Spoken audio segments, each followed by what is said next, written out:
what is it that you think is going to happen this January? Because all options are on the table. There's some reports claiming that Kobe ain't leaving. He ain't going anywhere. He's got an injury at an unfortunate time.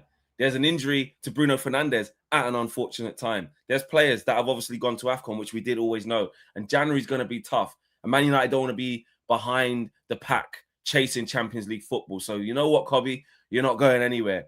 But then some reports are saying, listen, Zirkzee could be out the door. You know what I mean? Kobe Mainoo's, they're looking at maybe a midfielder in January. If they can get a midfielder, do you let Kobe Mainoo go once he gets fit? Do you know what I mean? How bad's his injury as well? If he's out for too long, he might not even be able to get the move. So who knows at this point? What we do know that with those two situations that I've just mentioned, plus Antoine Semenyo, it's not looking like it's going to be a quiet January at all at Man United. And we all know about this Kobe situation. But should they let him leave? Should they let him leave regardless because he's just not fancied by the manager? And when everyone gets back fit, he's going to be back to square one. He's going to be still moaning. Or you have to keep him for the rest of the season regardless. We don't know what's going to happen. He can still turn things around. He can still get an opportunity and woo Amorim, like Amorim said in one of the presses, if you believe it or not. If he plays well and keeps the shirt and shuts me up, great. Do you know what I mean? If he's the right guy, I will play him. Does Kobe just need to bide his time a little bit more? Let me know what you guys are saying. Smash a like on the video. Subscribe to the channel if you are new. Happy Tuesday, people. We are going to be talking about Kobe Mainoo, of course. We are going to be talking about Antoine Semenyo because, you know, it seems like as each passing day goes, of course, yesterday we heard, decision day today, this, that, and the other. Fabrizio Romano has been saying United are pushing. Hoyland, he's had a little bit of a Instagram caption. Do you know what I'm saying? Is that a dig at United? What's going on? Andy Mitten and others have been talking about Elliot Anderson being a top target as well. So just a little bit to talk about this morning, Owen. Yes, indeed. Like you said, Flex, it's going to be a very, very interesting January transfer window indeed. And it's also going to be a very interesting January for all of you, because that's when you get into the territory of New Year's resolution, new you, new fitness goals. And how can you achieve said fitness goals? How can you achieve said lifestyle changes? Well, look at that. Flex is getting the guns out. How'd you get guns like Flex? And even better, roll VT, Owen. Today's video is sponsored by our friends at Oxford Natural and their all-new natural supplement, Optimum Day and Night. Thousands across the UK, USA and beyond are smashing their health goals with Oxford Natural. Optimum Day gives you steady energy, curbs your cravings and keeps your metabolism firing all day. Optimum Night helps you relax, get restorative sleep, recover and keep burning fat while you rest. It's not a magic pill, but it will help you reach your health goals. Check out some of the incredible results. Two of our own, Owen, lost over 100 pounds in 10 months, and KG dropped 30 pounds in 4 months. In 8 months, football legend Michael Owen lost 35 pounds, and Robbie from AFTV, Don Robbie, lost over 80 pounds. And in 6 months, Anita, an award-winning immigration lawyer, lost 44 pounds, and Linda, a law firm executive, lost over 50 pounds. No gimmicks, no needles, just results. Oxford Natural, let's get to work.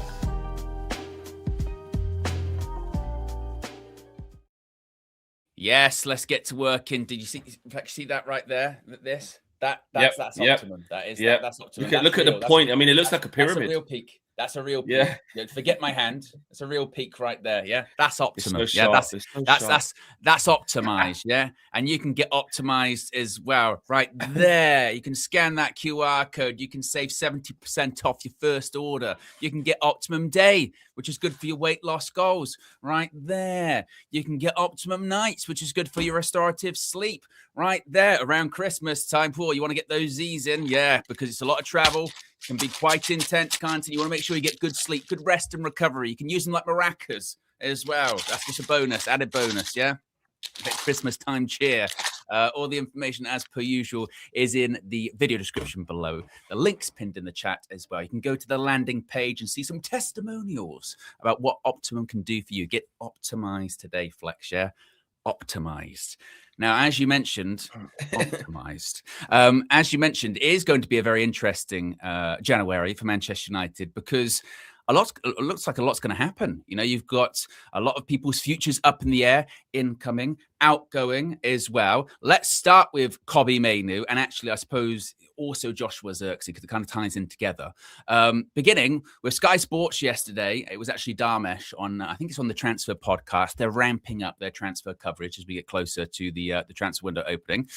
They've said that Mainoo is unlikely to leave Manchester United permanently or on loan in January as a result of Bruno Fernandes' injury. Now, a bit like what Flex was saying previously in other shows, it's not necessarily just because of the AFCON stuff. They're kind of treating that as separate to the transfer strategy because they always knew they were going to go, so they're not reacting to that.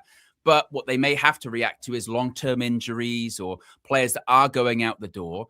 Now, this is quite interesting because this is a little bit contradictory to what Sky are reporting. Big up Sully. He's often in the chat as well. I've seen him in the chat a couple of times. Big up Sully. Has said that Manchester United are looking at possible midfield options in January following Bruno's injury and Mainoo's uncertain future. So again, they're sort of saying, well, he's saying, well, actually, it's kind of the opposite. They're actually considering more options because Kobbie's future is uncertain and Bruno's injured. According to Sully, these internal meetings have taken place and are taking place to find solutions, look at solutions, and the decision is to be made relatively soon. Of course, we're near at the end of the month. How does Joshua Zirkzee come into this, though, as well? Because he could be another departure in January. With reports coming January. I can't wait for Robbie to start his transfer day. You know it's going to be. It's going straight on the soundboard. You know it is. Reports from Italy and Romano and others are coming out saying, look, this Roma deal for Zirkzee is getting closer and closer. Roma are preparing an offer for Joshua Zirkzee, a loan with an option to buy worth 40 million euros, which would become an obligation if they qualify for the Champions League. He has already agreed personal terms with the Italian club, which is kind of what we were talking about yesterday. So kind of what you were asking in the intro there, Flex, I suppose, is with this Kobbie situation, given that Bruno's out for a month, maybe longer, maybe less, because it's Bruno Fernandes, of course. Where did it say it was a week? That's what.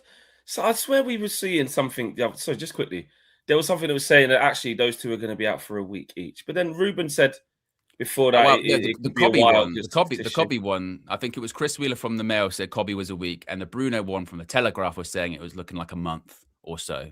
So I must have just made that one. I swear I saw Bruno something was a week, and I was like, "There's no way." Kobbie was a week. Kobbie was a week. Bruno around a month, they think. So with that, you're obviously then looking at going, okay, well, options are limited and these players are away. And Zirkzee, if there's one player that is going to go in January and is close to going already, it's probably Joshua Zirkzee. And even that hinges on United going, are we going to just let him go and not bring in a replacement? Are we going to bring in a replacement? What's that even going to look like?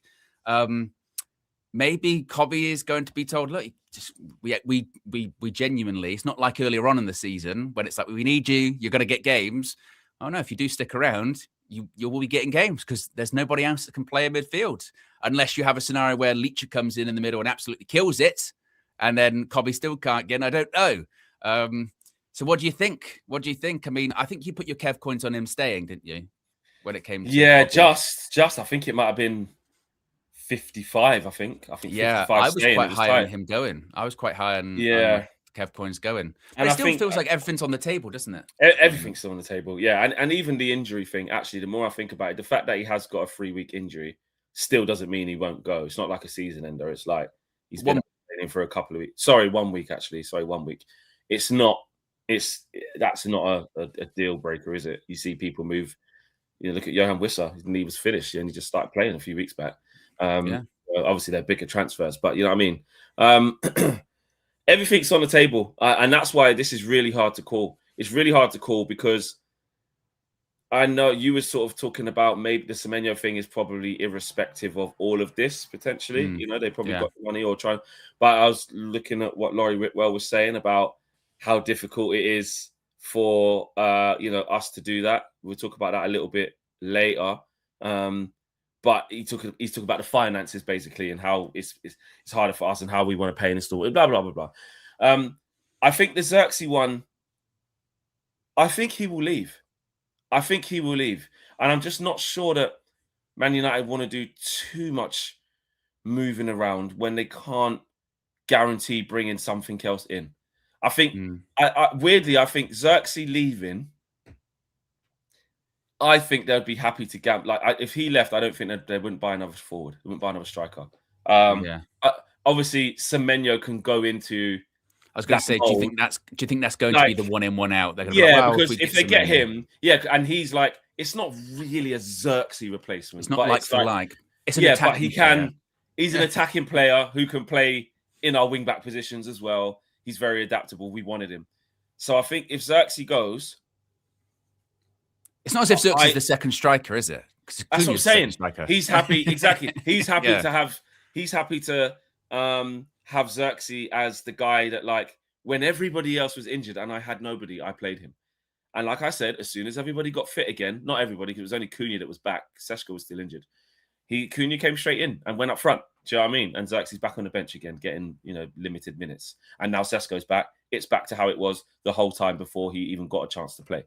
So I think he will definitely go because Zirkzee's not silly. He knows that his game time's going to go back to normal. It already has. Seshko's now fit again. Look, he started the last game, Seshko. He's going to keep starting, let's be honest. And then I think we wait to see what happens with Semenyo. Kobe, I don't think they let him go. Now Bruno's been injured for a month. And, I know we're looking at Neves, cheap option. Maybe we can get him. Unless we can get somebody... Let me put it this way. Unless we get somebody else in midfield now, in January, we're not letting Kobe go. I don't think they would. Personally. Like you said, I don't think they can manage. Because if you don't, that means he's just seen Ugarte play. And he hasn't been playing Ugarte for a while. Yeah. Do you think that Amorim is going to, and the decision makers, and the answer could be stupidly yes if you do think that, but do you think that they will put our hopes in midfield and quality in midfield on that much of a decline or pressure to be like, it's only Casemiro and Ugarte for the next 4 weeks because we let Kobe go. And then when Bruno gets back, we just have to rinse Casemiro all. Because that'll be the only central midfielders we have. Obviously, Licha, do they go, okay, we will let him go. Licha, I tell you what, you're going to be auxiliary. You're going to be in the six quite a lot, actually, when the Casemiro gets injured or you alternate Casemiro. We might just do that. But that's such a big shift. Like, do you know what I mean? Like, it's so drastic. That would seem like them changing the big plan when they said they wouldn't change it, personally. Yeah, I think with the Licha thing, we're still going to have to wait and see. I know, obviously, people were very impressed when he came on and played midfield against Aston Villa. The cautionary tale for that would just be, wouldn't it, of like, let's see a couple more games of him in that position. We've seen players come in, play in an unusual position for them and do well and then struggle for the rest. Remember when Amrabat was the answer to left back because he played well against Crystal Palace, and then we saw him a couple more games. We went, oh yeah, about that. So with Licha, it will still be a few more games until I'm like, yes, all right, that's certainly an option there because the next game against Newcastle, we might be like, bloody hell, against that Newcastle midfield, that's a little bit different, isn't it? Oh, I'm not sure about that one. So we'll see. I do agree with you in the sense that I think if Kobe does go, that would suggest that another midfielder comes in. But I do think it also depends on Kobe and those people around him again, right? Whereas, all of the suggestions are that obviously didn't know anything about the T-shirt, wasn't really aware of that stunt, wasn't involved. All right, cool. But at the same time, what if he really, really pushes for a move? What if he's like, I don't give a shit. I don't give a shit about the scenario. I don't care about the situation. I want to leave. I want to push. That's something else to consider, isn't it? I don't think he would necessarily be the kind of guy to do the whole, I'm going on strike, I'm doing this, I'm doing that. He's not that guy. I don't see that. But I think he might be a little bit more maybe forceful of the pushing than he was in the summer because he doesn't want to have a situation where in a couple months everyone comes back and he's like, oh yeah, I'm exactly where I was before. Damn. Well, I should have done something in January when I had the chance. But if you're one of those people that's like, this is your opportunity, this is your moment, make it count. Right, get back from this calf injury. Hopefully it is just a week. You've got 3 or 4 weeks of a Bruno-less Manchester United. Now you got to go make it count, right? And also you've got the whole month as well. So maybe by the end, we're thinking like just sort of early stages of January. Maybe in 2 or 3 weeks' time, once we get closer to the end of the month, maybe he might have seen it by that point. I tell you what, I thought I was going to get chances and I didn't. I didn't get opportunities. Yeah, exactly. Right, last week of the window. Now I'm going to really push it. So I think if anything does happen with Kobe, it's probably not going to be straight away anymore. If you'd have asked me like a week or so ago, a couple of weeks ago, you'd have gone, right, towards the end of December, early January, they're going to be pushing. They're going to be going, right, get Cobby out. You know, Cobby's people will be like, right, you got to go play football, go out on loan. Now, because of this Bruno injury, the circumstances have changed a little bit, haven't they? They have changed because we're short. We are short. Yeah. So it is like a case of maybe wait and see, because this might be your opportunity. This might be your chance. He probably, let's be honest, I know we're hypothesizing, assuming, guessing, presuming, whatever. Surely he would have started against Villa as it stood. Surely. You would have thought, but you don't know. I get it. But the feeling is, and even Ruben said, it's very unlucky for him, etc., etc.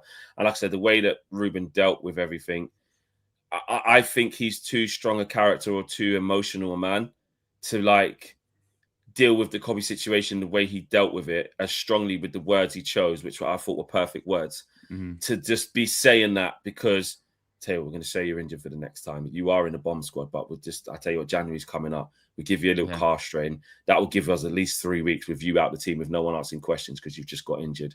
And then we'll see if we can get you out. Now, listen, football is a crazy, we know football though. That's not impossible. That's not impossible. Go on. Flex.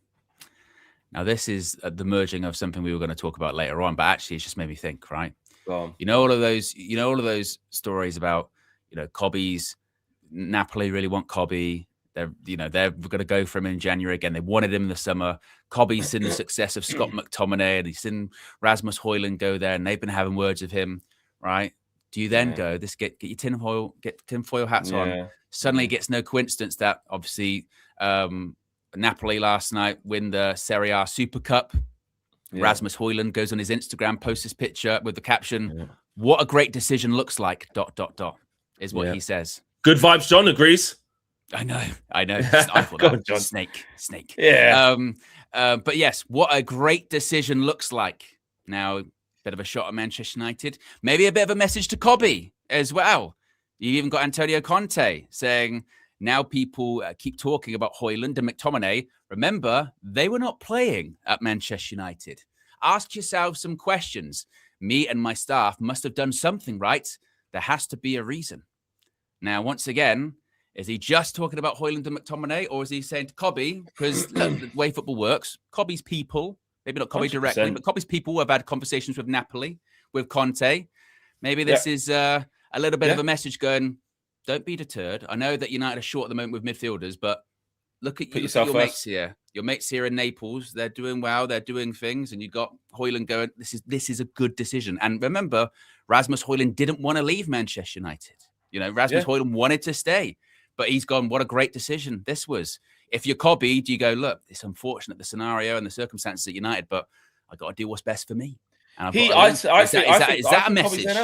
Cobby's there now. Cobby, where you're describing Cobby's mindset, in my opinion, Cobby's there now. Of I'm not contemplating whether I want to leave or not. Should I? Shouldn't I? I've got an opportunity because Bruno's injured.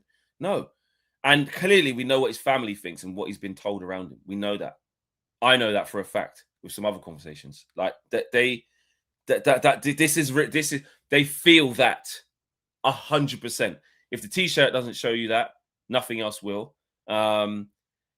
A couple of liked, unliked things, the social media thing always comes in. And like I said, not doing too much, but I know that the camp feel that way, okay? Which isn't rocket science. It's not exclusive. I'm just telling you, not just the brother, other people think that in the family as well. So he wants to get out. That he's already there. So I don't think that those things that you just said there are going to help Cobby get further forward. But 100%, are they going to act as things that other reasons why he's even got to this situation already? Yes, definitely. Conte coming out and saying that. Yes, he's trying to upset the apple cart. Make sure Cobby knows he's wanted here. Make sure that the whole world knows we want Cobby Mainoo. The CEO, the sporting director, whoever it was of Napoli a few weeks back was saying some stuff. It wasn't we have to get it was a little bit looser than that, but it was he's a top player, this, that, and the other. We will see what we can do, all of that stuff. So definitely we know that is was where he's at. I don't think he's any more leaning to it because of that, but he was just always there. He's still intent. And that's the thing where we're at this choice point, because obviously it's up to Man United. It's up to Man United. Man United can just keep saying no, no, no, no, no. And then it's up to Cobby Mainoo how he responds to that. And that is the other point of where like Roy Keane comes in, where people are saying like, wait, get your chance, take it. You know, KG was saying if you're getting 5 minutes, 4 minutes, 1 minute, 15 minutes, a half, make it the best half, 3 minutes, 2 minutes you've ever had. You know, look at Casemiro.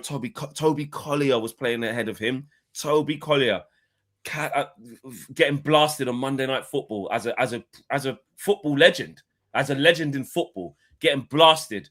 Leave football, mate. You're done. You're finished. Look at you. Casemiro, Get out. yeah. Casemiro, get out of the game, bro.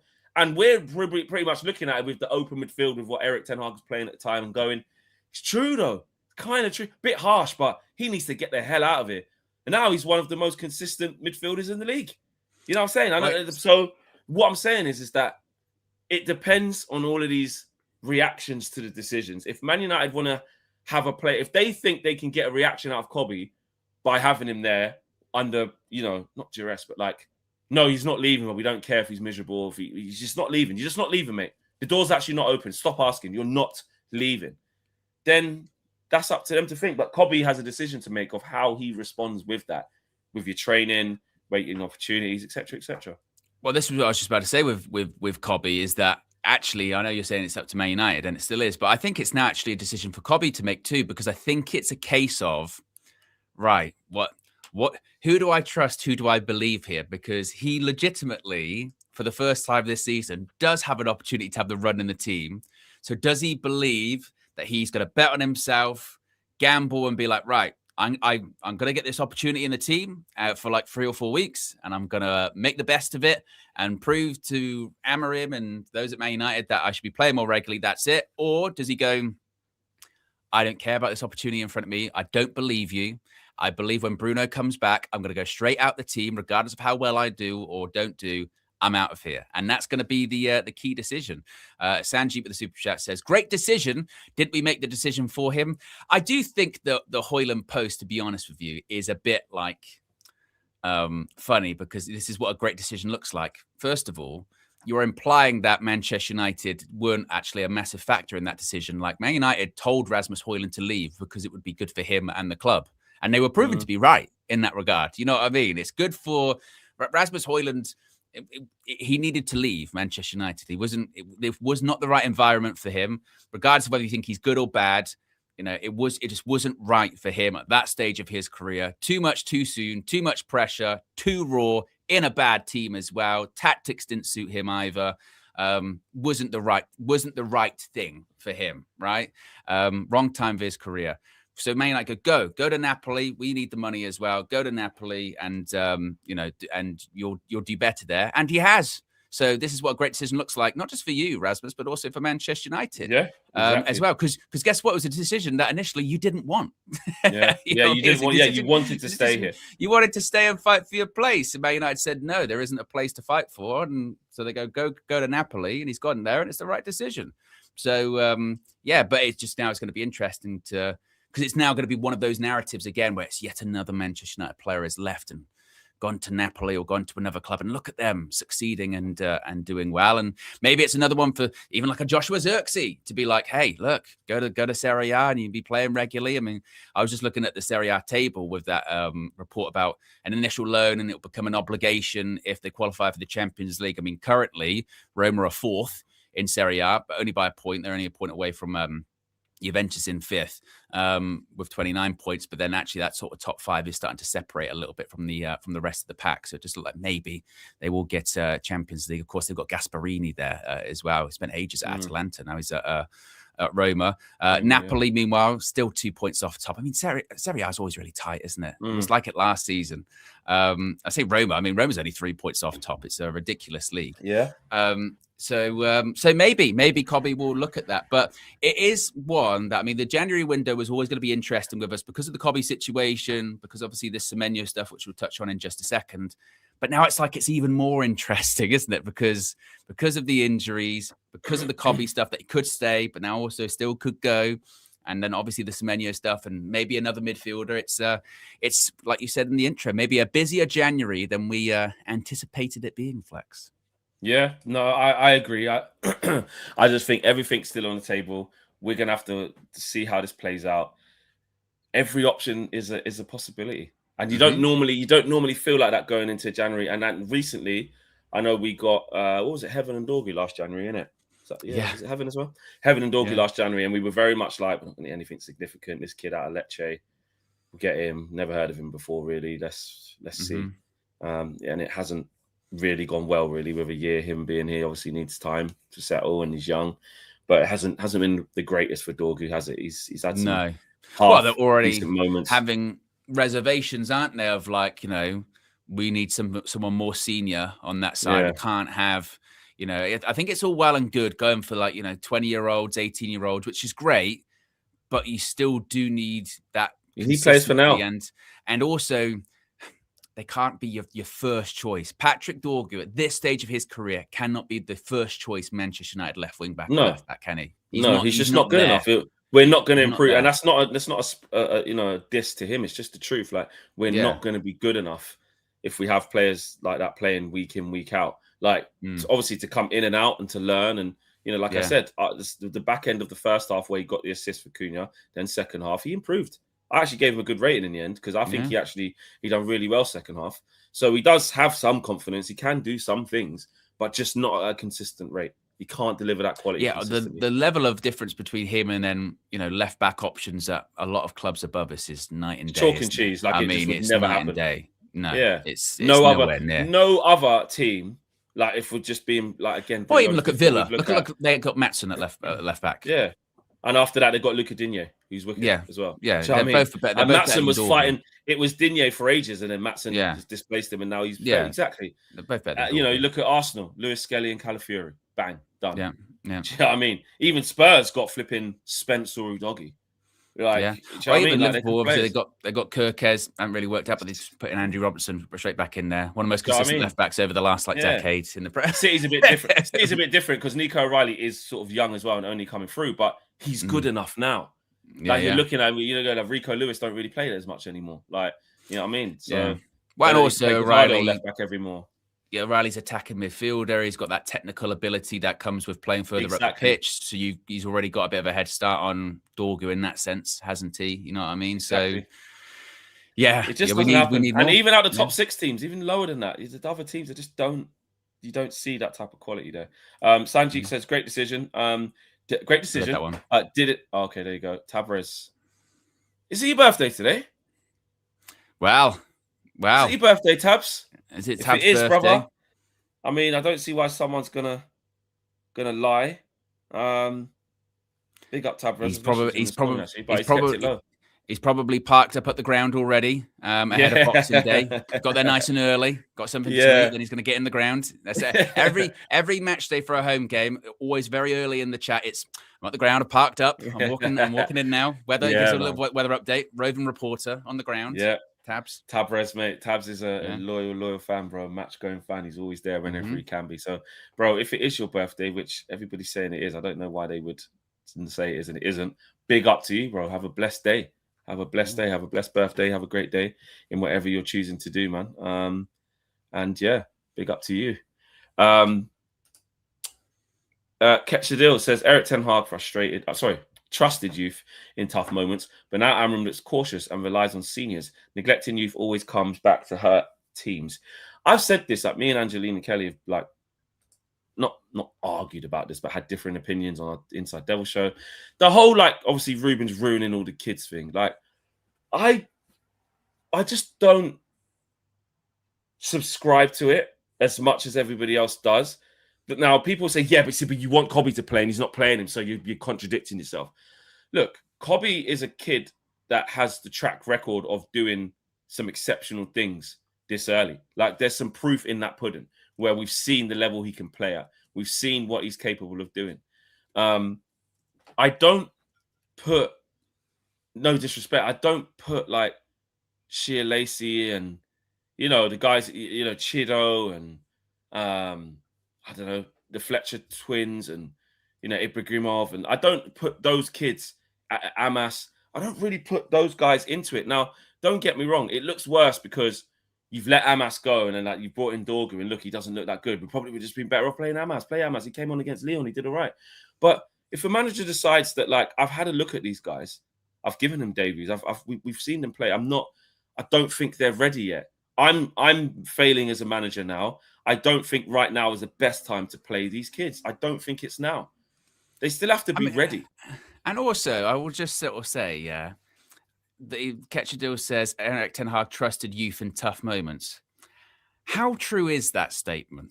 How true is that statement? Because, I mean, who did he give debuts to? He gave debuts to Kobbie Mainoo, Collier, right? He gave the debut to Toby Collier.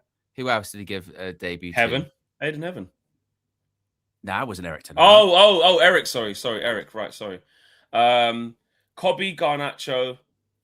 Yeah, Garnacho. Kobbie, Garnacho, Collier.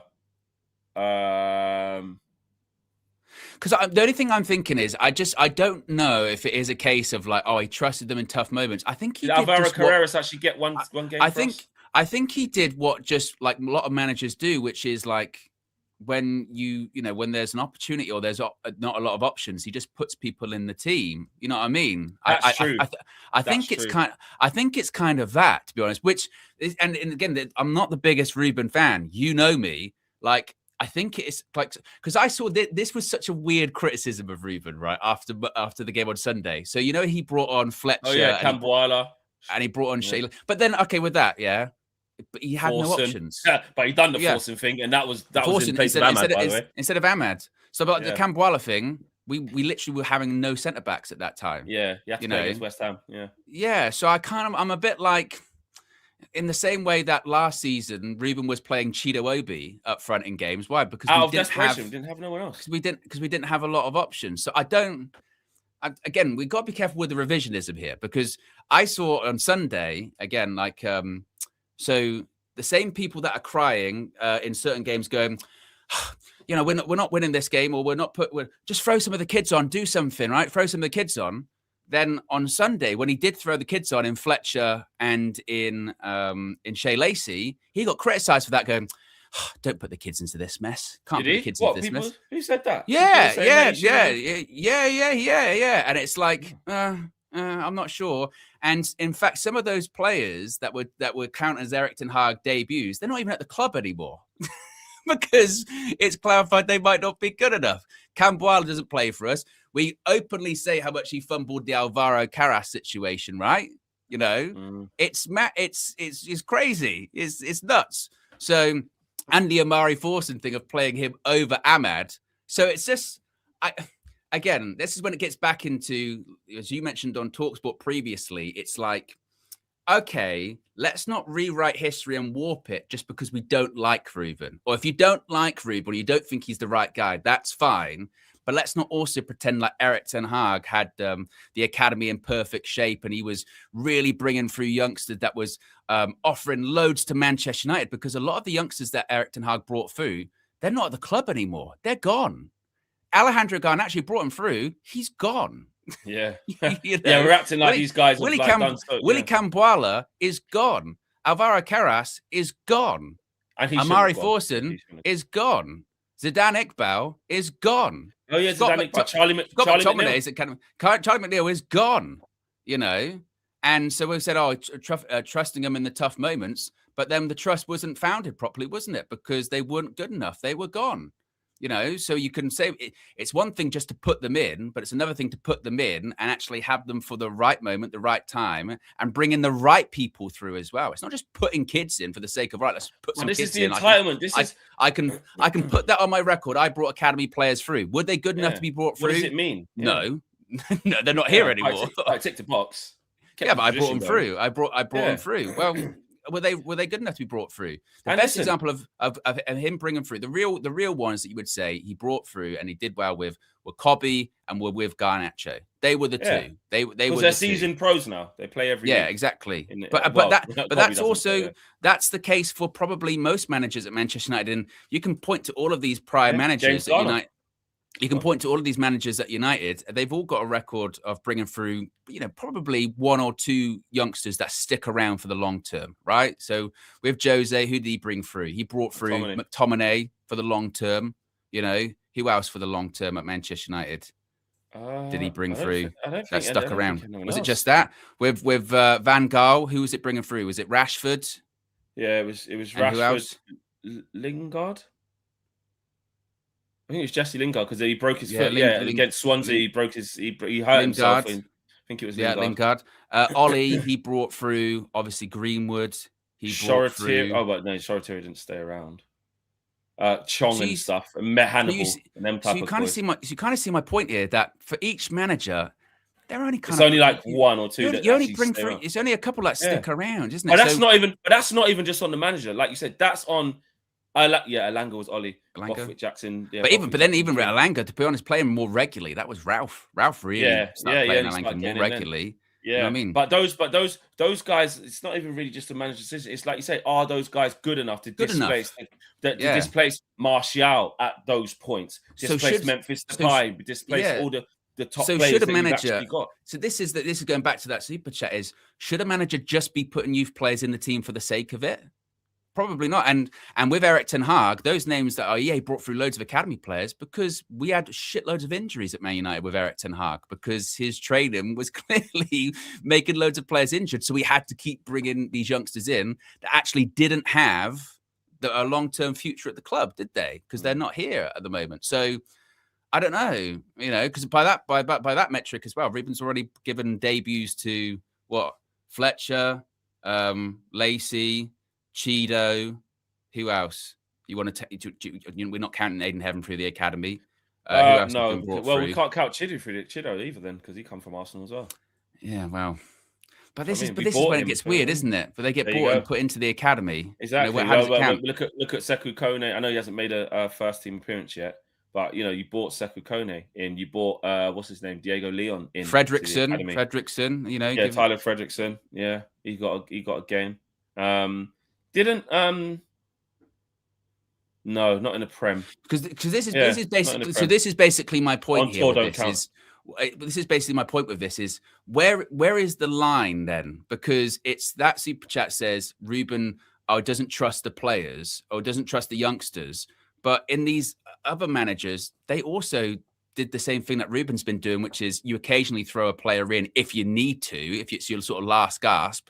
But then if they're not good enough, they're not going to stick around much longer, which is basically what Ruben's done, really. I'm just a bit like he's done the same. Do you know what it is, Owen? It's the a Kobe bit of a thing. weird narrative, isn't it? It exists because Kobe Mainoo, we've seen him reach almost the pinnacle of football. Essentially, the pinnacle is playing, week in, week out for your club, winning a trophy, not the league or Champions League, but winning a trophy, significant trophy, scoring in the final as a young breakout season.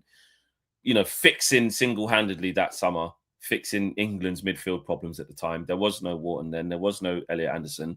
It was Gallagher and Trent trying to find a balance. And they went, no, not him.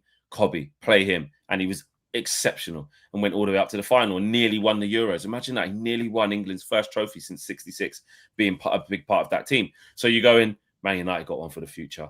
Build your team around that. That is unbelievable. And because it's been derailed and Ruben's been a big part of not playing him in this new system and stuff like that. This is what I mean about the hate of the manager. When I said it on the radio, like the hate of the manager so much comes into like, well, now let's just say that he destroys all the youth. That's just not true. That's what I mean. That's the point I'm making. Talk about Kobe only. Just think about Kobe only, and he doesn't think he's the right guy, and I think that's a travesty. Someone that talented, like all the ex-pros say, come on, man, he's so good. You got to find a place for him. That's a different argument. But to say he locks off all the youth that were going, if they were playing week in, week out, they wouldn't be ready, bro. They wouldn't be ready. Well, and this idea he doesn't trust youth. I mean, Aiden Heaven played in the last game, 19 years old. Lenny Yoro played in the last game. He's 20 years old. You got Patrick Dorgu played in the last game. He's 20 years old. You've got Lomans played in the last game. He's 23. Sheshko, 22. It's a pretty young team, isn't it? Yeah. You know what I mean? But they're talking about just the academy ones that have been there since they were 7 and need to get their debut. It's just... But we as a fan base are the first of when these academy players come in and then they don't pass properly or they miss an open chance, we say they're shit and they shouldn't be at the club anymore. So if they're, it's like, the reality is, it's either are they good enough or not. If they're not good enough, then they shouldn't be playing. They shouldn't be brought through. And you know, and then he did bring on academy players at the weekend, and there was criticism for that as well. I'll send you what I was referencing. It's mad. That's ridiculous. That's just also, you know, you got the loud minority and like silly people on X who just really want to, because that can't be a real genuine feeling, like a shared by the masses. It can't be because we all want to see you know, what a moment for Shea Lacey and his family. He's a Scouser as well. You know what I mean? Like what a moment for, you know, the Fletcher family. You know, his twin brother, you know, getting his debut as well. They're twins that we took out of City's academy to bring here. Do you know what I mean? So, but I think you're right. I think you're spot on with the sense of, I think it's, once again, this is another example of the I don't like Ruben. I don't think he's the right guy. So everything blanket he does is wrong, and that's not really the case. And again, that's coming from someone that, you know, I'm not the biggest Ruben fan. Well, and even this though, Jeremy says Heaven and Euro will go back to the bench when Maguire and DeLitt are back. His hand is being forced due to injuries with these two. Definitely agree with that. You can tell he doesn't rate them. Now, this is the bit of me, the rate and trust and the thing. This is probably where actually I'll take that on the chin in certain contexts. Like, don't get it to it. Like, yeah, when DeLitt's fit, mate, because he's been playing outstanding. He's experienced. He's a leader. He is going to play in the center of the three over Aiden Heaven, because Aiden Heaven isn't just because he's playing well now. That doesn't mean he's better than DeLitt and should start every game. We're confusing two different things. I think that's which the case also for doesn't mean no. It? But I hold my hands up though. It's different context because I still stand by the Zirkzee thing. But this is your point, Owen. It doesn't mean that I just don't rate Aiden Heaven. It's just not the right time to play him consistently. And we see a few things in his game where you go, Aiden just needs to, he's a little bit young. But then you see really good things where, because he's getting a run of games, he's getting better. So developing youth is always about that. Just because someone doesn't come in and isn't the defensive equivalent to what Yamal's doing, like the defensive equivalent to, like, you know, when the world-class players are doing what they're doing, that means that you shouldn't handle them like this. It's just, like DeLitt should come back in to that team instead of Aiden Heaven. You know what I mean? And in the same way that Eric Ten Hag that we're referencing earlier on, going he trusted youth. Well, when Rafael Varane and Licha Martinez came back, I didn't see Willy Cambola starting many games. You know? Yeah.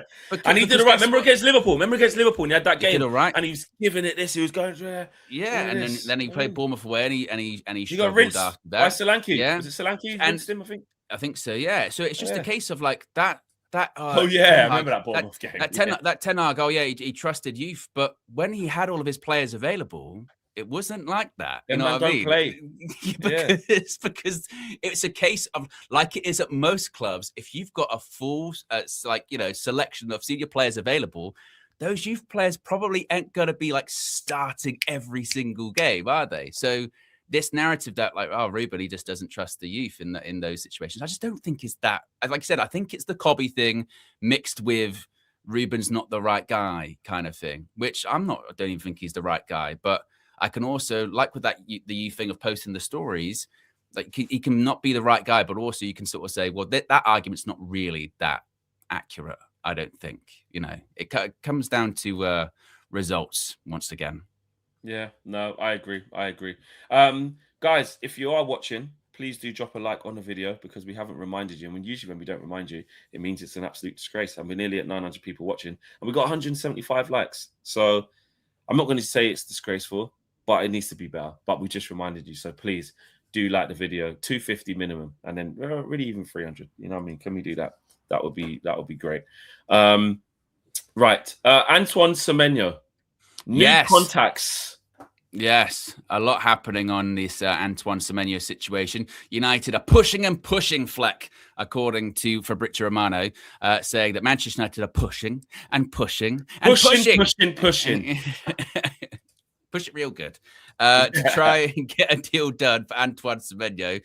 It's a Manchester battle to sign him. United against City. Both clubs had contacts with Semenyo's camp also yesterday. Another report once again came from Sully saying, if given the green light, Manchester United want to negotiate Antoine Semenyo's release clause in installments spread across multiple years. We've heard this before, which will help with cash flow. The United special. Exactly. Jason Wilcox and Klarna. Amram have identified the 25-year-old as a player who aligns with the club model. To be fair, this isn't out of the norm. We did this with Mateus Cunha when we went to Wolves and said, can we spread it across 3 or 4 years? And Wolves just went, no, the release clause is the release clause. And we ended up doing it, which still could be a situation with Bournemouth. So just because we're asking, that doesn't necessarily mean, it's off. No, you don't ask, you don't get. Exactly. Andy Mitten said United will try as hard as possible to sign him, and there will be competition from several other clubs. I'm told Tottenham have got money. I'm told that Man City and Liverpool have been of interest. So if you're watching, listen to this. He always does this. He always does this. Done it to Elliot Anderson as well. I know you're a Cockney, mate, and you might not, but I know he's been surrounded by a lot of Man United people over the years. Big United fans, so I'm just hoping. I know he's in contact with some of them still, but he's soaked in on how massive Manchester United are, and if he's weighing up where to go, then he could be thinking, I could be a part of this great rebirth, playing for the biggest club by a distance in the Premier League. You gotta love Andy Mitten, man. And this is when you have to separate. Like, that's not a report from Andy Mitten. No. As a Manchester United fan, it's barely even an opinion piece. That's just a United fan. Exactly. Mate, if you're watching this pod, please come here. Please. Yeah, please come. And that's to how Man you gotta United. love Andy Mitten, because when you look at Andy Mitten's so massive. Bruno Fernandes and all these guys follow him. He is the man. And when you see him around the mix zone and stuff like that, he does his own thing. Because he speaks Spanish or Portuguese, one or two. Just goes and does his own interviews in different Spanish and just does his own thing. It's a different setup. Andy Mitten is one of the kings of this thing. So when he flicks in between the fan / journo, I love it. And that's just a rallying cry from a diehard Man United fan who has followed us home and away for many, many years. From United We Stand, and that original fanzine is still going now. Standing outside, the pissing rain, the snow, the heat. Taking it all around the world, going on tours. Listen, he is a very, very significant piece of the fan base. But seeing him just be a fan and just be like, so if you're watching, mate, please come here.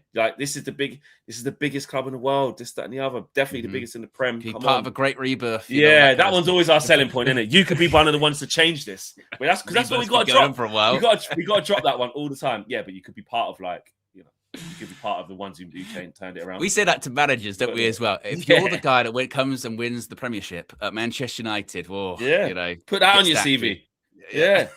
But it's true, Show saying about Liverpool being for Semenyo after this, I have seen it. But I do think I said on my Flexes V last night, they call me pessimistic or glass half empty, but I'm not so sure on this one, put it that way. I said that I think if Liverpool come in and come strong for him, I think he'll go there. I just feel like he would probably choose City over us. I don't know why. I just got the feeling. So we're not out of the race. Obviously, we're there, but I don't know. I don't get it. I don't get it. You're bloody negative. There's nothing to get. This is Manchester United. We're talking about Fleck. Yeah. Do you think he's going to sign? I don't know. I really don't know. No, none of us know. But what's your feeling? Because none of us know. Because this is what's weird sometimes with transfers, isn't it? Sometimes they just don't make any sense. You know what I mean? Because you'll go we've seen it a bunch of times, haven't we? When players are like, oh, they could go to Man City or they could go to Chelsea or whatever. Then they end up going to Chelsea. You go, well, logically, you would always end up going to City or something like that, wouldn't you? Because they're most likely to win the league, But sometimes it just doesn't work like that, does it? Sometimes it might be a case of him going, where am I going to play more often? I go into City. Am I guaranteed to be playing every single week? Maybe not. Am I happy to be in and out the team, but then be winning things? All right, maybe. Or do I want to go to United and go there and play every single week? A lot of pressure, big club. United will pay me well, not like they used to. We're not going to blow them out the water with money. I don't know. I really don't know.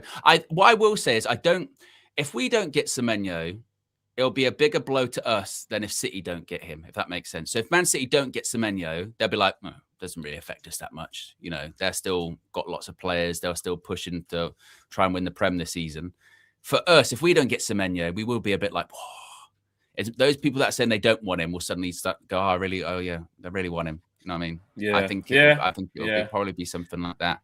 So I don't know. What is clear, I know, obviously, we know it's clear by this time. We're not out the running, We're not out the running. And just how hard we're actually trying to get him. Just how hard we really are trying to get this player. We really, really, really, really, really are trying to get this player. So let's see. Rasmus Højlund, we already touched on that about him speaking out. We've already done that. And Elliot Anderson. I was trying to find, I was saying, I was trying to like the post about Ruben getting criticised for bringing the players on. Whatever. Oh yeah. Been deleted, mate. Been deleted. Oh, there you go. Yeah. There you go. The hypocrisy. The hypocrisy. The hypocrisy was getting criticised for bringing Ruben on because in the comments people were pointing to this account going. They put out another tweet saying, this manager embodies nothing about United. 4-1 up, doesn't bring on Lacey for 10 minutes. And then he bring one for 10 minutes. And it was like, can't throw the kids into this. Can't throw the kids into this. And then he deleted it. Yeah. That's what I'm saying. Like, that's just nasty work. I don't want it to sound condescending, yeah. But, like, how can I say it in the way that like, it's just fucking stupid. Yeah. I tried to find a nice way to, like, that's just an idiot online who's like, it's contrarian. That's what I've said before. Yeah, but what I'm saying is they don't believe that themselves. They don't. That's what I mean. There is this weird personality real life type flex, and but you say that even like content creators or whatever, they're the same. Of like, you go, I swear they go right. What's the popular opinion? So like for instance, Erik ten Hag, Jadon Sancho. They'll go, well, I think Erik ten Hag and the club, they're more in the right with this one. No, I'm going to go with Jadon Sancho. With the Amorim thing, I'm like, okay, we're winning, and he doesn't bring them on. Fucking Amorim doesn't bring the kids on, whatever. And then when he does do it, you go, what's the opposite one? No, all right, can't bring the kids into this. It's always contrarians. It's always got to be the opposite. Always the opposite. Yeah. The Cobby thing, Cobby with the t-shirt. Hey, family stick together, and then fight. You go, well, that's not really I don't think that's what everyone's going with. Actually, that's the wrong thing to do. It's always contrarians. Always the opposite. And it's just, and you can just see through that, and it's just like, whatever, man. You just do that over there. Always the opposite. Like, I'm not saying you can't have an opinion and change it. But no, flip, flop, flex. I do it all the time, apparently, but I do it based on. Do you know what I'm saying? For all Christmas as well. Flip flop for Christmas. There you go. Flex is flip flopping for Christmas time. Spreading all the cheer, but we're losing our mind. Ruben in and out, it's the same old grind. A million times this year, it's been quite a shine. The perfect gift would be so sweet. United winning on their feet. It goes on. I mean, that's disgraceful. That one. Don't like that one. Prefer the other one. But yeah. It's time for flex to flip flop. Reggae vibe, yeah, it's a bit better. Well, you just sort of, it's a bit too much on me. It was a bit aggressive. That one's. I'm, all genres. Yeah, that with me and my record label and my catalog that is expanding. Yeah. I've done reggae. I've done sort of a bit of rock there. Yeah. I've done a bit, like you said, a bit of Afro beats. Yeah, you need to get some hip hop in there. I like hip hop. Yeah, I can do that. Yeah, I'll do that. I'll do that. You know what I mean? Get that in there. Yeah. But the Blink 182 one, yes, it was very well. Like you say, you say that. I think it's preference. It's preference. Yeah. People. And where's your song as well? By the way, it's difficult for me. Is it difficult? Is it difficult? Is it? Well, because I'm only going to write nice things about myself, aren't I? Well, obviously, just don't do that. Just be honest. Owen's a great guy. He brings so clever. He brings all of this stuff. Definitely not losing his hair. He's a nice guy. Yeah, it's great. Yeah, it's going to be lovely. Where did we get to? Catch the Deal. I think we read that one. It might be Tabrez. United get a lot of things wrong, but generally we sell players at the perfect time.